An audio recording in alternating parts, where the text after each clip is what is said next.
Good evening, I'm Dike Rostant. Welcome back to the TTT News. As discussions continue about the movement back to school for Forms 4 to 6, we go in depth on early childhood care and education, its role in education and socialization, evaluating children and the impact of the pandemic. It's time for in-depth on early childhood education with the director of the ECCE Division, Carol Bhagwandin.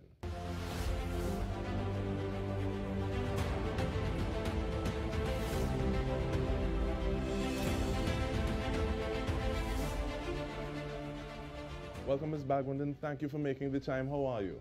Thank you. I'm fine, thank you.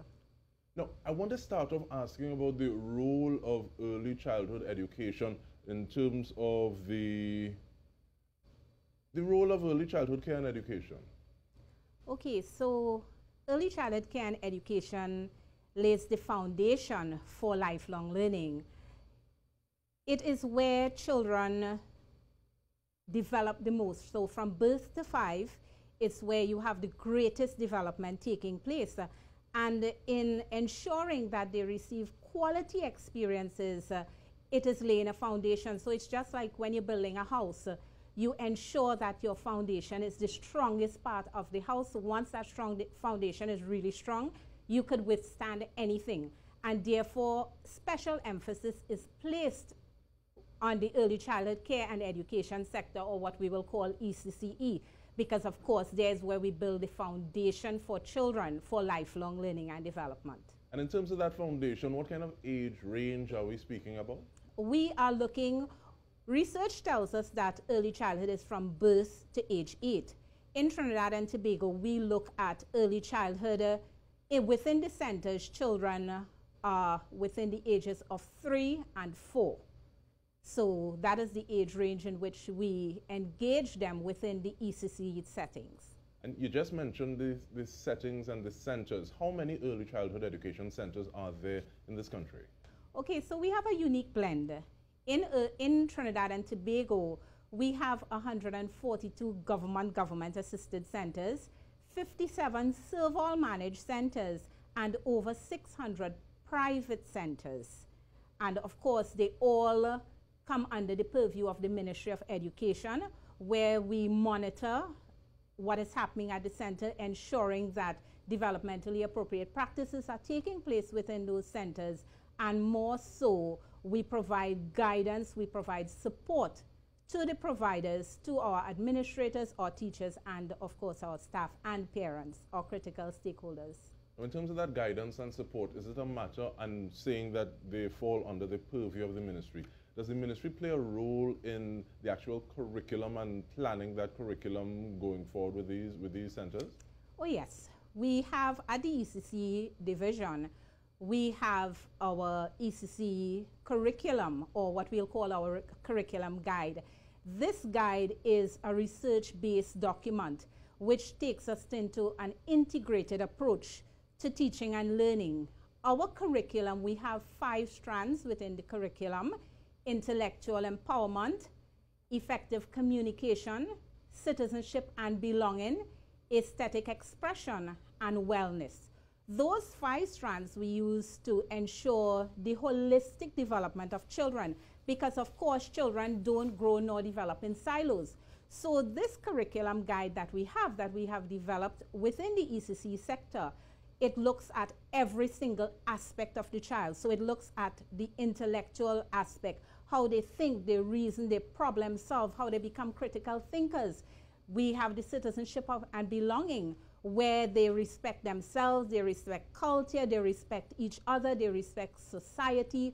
Wellness, where they are taking care of themselves, physically, mentally, socially, spiritually, and not forgetting that aesthetic expression, where they are exposed to music, song, story, drama, and of course effective communications, where they are able to listen, speak, read, write, and understand.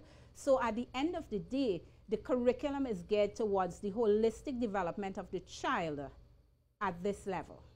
So how have those 5 strands, the curriculum, the development of the child in the ECCE spectrum, been affected by the pandemic? Well, I will not say it has been affected, DK. Why I'm saying it has not been affected, it's because within this time frame during the shutdown, within the pandemic, we have been creating what we call our ECCE Activity Pack, or weekly activity pack. That pack is filled with developmentally appropriate activities for 5 days of the week. Because we know most parents may not be trained as teachers, and because children learn through active engagement within their environment, learning through play, being involved, the activities we have for them, we continue to grow on the 5 strands. So say, for example, when we look at the 5 strands and when we look at curriculum delivery and using the activity pack, our daily radio programs, our YouTube channel for the children, we are looking, let's say the children are baking a cake. They are going to be baking that cake with their parents or whoever is supervising them on that day. When we look at intellectual empowerment, we are looking at literacy, numeracy skills, mathematical concepts being developed. They will have to know how much ingredients they will have to use. They will be measuring, they will be pouring, they will be mixing, they will be taking turns, they will be understanding, they will be looking at change as they mix the ingredients to make their final product. So I will not say it has been affected. In fact, based on feedback that we have been getting from parents, their children, it is an enhancement. They are understanding the curriculum a bit more than before, and it is a time of good bonding because their children continue to play, their children continue to learn while playing, and they continue upon the developmental pathway.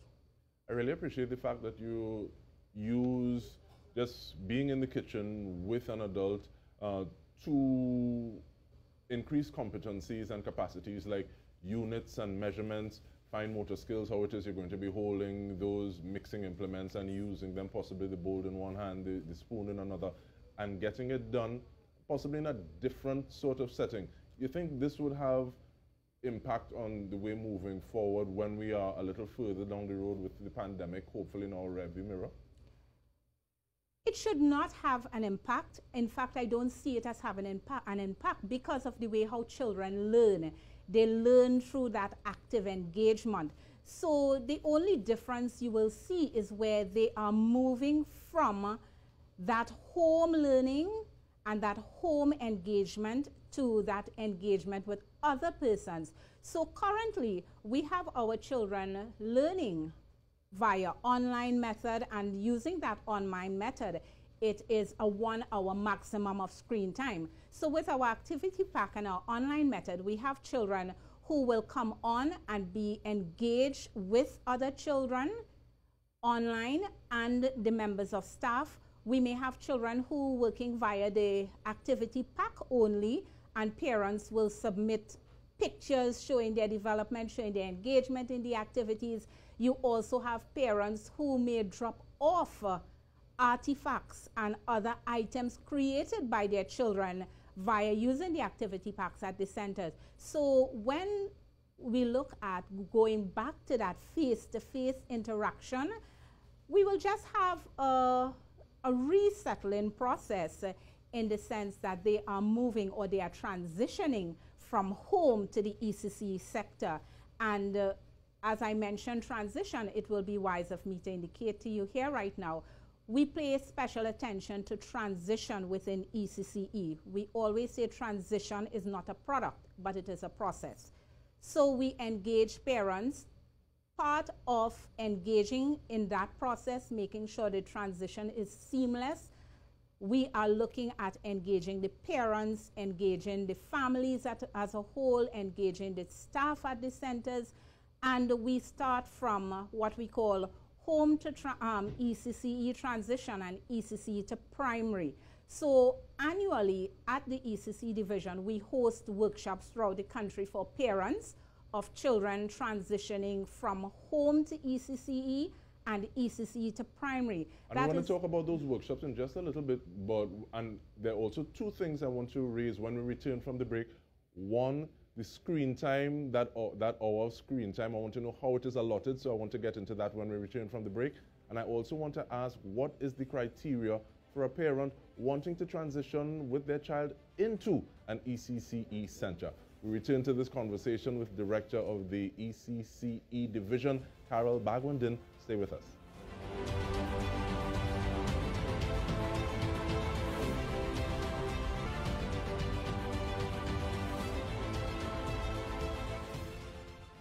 Welcome back to In Depth with me, Dike Rostant. We are speaking with the Director of the ECCE Division, Carol Bhagwandin. And Ms. Bhagwandin, rather. Yes, I got it. I fixed it. Yes. So in terms of moving or just before we transition, that hour of screen time, is it a full hour, so full 60 minutes? Is it broken up? And what is the reason for doing what it is in terms of the way it's done? Okay, so research has taught us that children at this age, and when I say this age, I mean the early childhood level, they ought not to be exposed to more than 1 hour of screen time. And when we're talking about that 1 hour of screen time, we don't mean 1 full hour. So right now, we have the children broken up into 2 15-minute segments followed by a 30 minutes. So here we will have circuit time where they come in on mornings, they sing, they say their prayers, they sit in and they sing the national anthem, they catch up on news, they report about what is happening in the country. You have reinforcement of COVID-19 protocols, making sure they wear their masks, they sanitize, they social distance, etc. So the time frame in which is allotted for screen time, we made sure and have it broken up into such a way they maximize that time, because at the end of the day, we don't want children just looking at a screen, because research is telling us so many things that can happen with the child looking at the screen. So we ensure that it is broken up into such a way that they maximize for their own health, safety, development, and understanding. And adults are encouraged to look away and break up their screen time as well, far less for developing children. But in terms of the criteria that I was asking about on the other side of the break, if a parent is going to enroll themselves, because I think it's the parent and the child, as opposed to just saying, okay, well, we're going to be sending the child, what are some of the criteria that you'll be looking at? So we have a saying, at early childhood, we don't take in a child, we take in a family. Because the child is part of a family, the family is part of the community and wider society. So for a parent wanting to enroll their child within an ECCE setting, the child must be 3 or 4 years old, and it is simple. Ensure that the child has a birth certificate, the child is potty trained, of course, as well as the child's immunization record, and once registration is open, you register. In the pandemic has taught us that we need to enhance our technological skills. So what we did in ECCE, we created 2 modes of registration. So registration takes place via the traditional method for persons who are not so equipped to do the online registration or the online application process, or using the click of a mouse, the parent could actually apply at any given center. When you click on the link, it will show all the centers throughout the country, and you apply to at least 3 centers, because registration or application does not all the time secure spaces based on the number of available spaces within the center. So if a center is, let's say, we have a center with a capacity of 75 children, and we only have space for 5 children, of course, it's 5 children we will take in. The criteria we will use for assessing the 5 children to come into the center, one, of course, we are looking at the parent socioeconomic background, whether or not the child, what the age of the child, as well as if that child is potty trained. And of course, we work with the parents, even if the child is not potty trained, we work with the parent to assess, okay, we give you some guidance. How do we get this child potty trained in time to come in to the center? And of course, registration takes place immediately after the primary school registration. So you're looking at approximately February, March. It will run for 2 to 3 months, and by the 30th of June each year, a parent will be advised as to whether or not their child got in at any of the applied center. I'm glad you answered the question, Ms. Bhagwandin, about the space in terms of whether or not there's a cap. So looking at the capacity and making sure that that doesn't exceed. But you'll need more people in terms of teachers. What are some of those qualifications for someone who may be desirous of teaching within a center like this? So a key area of ECCE and the Ministry of Education is quality education, quality delivery. Oftentimes when people hear about quality, they think just about a building.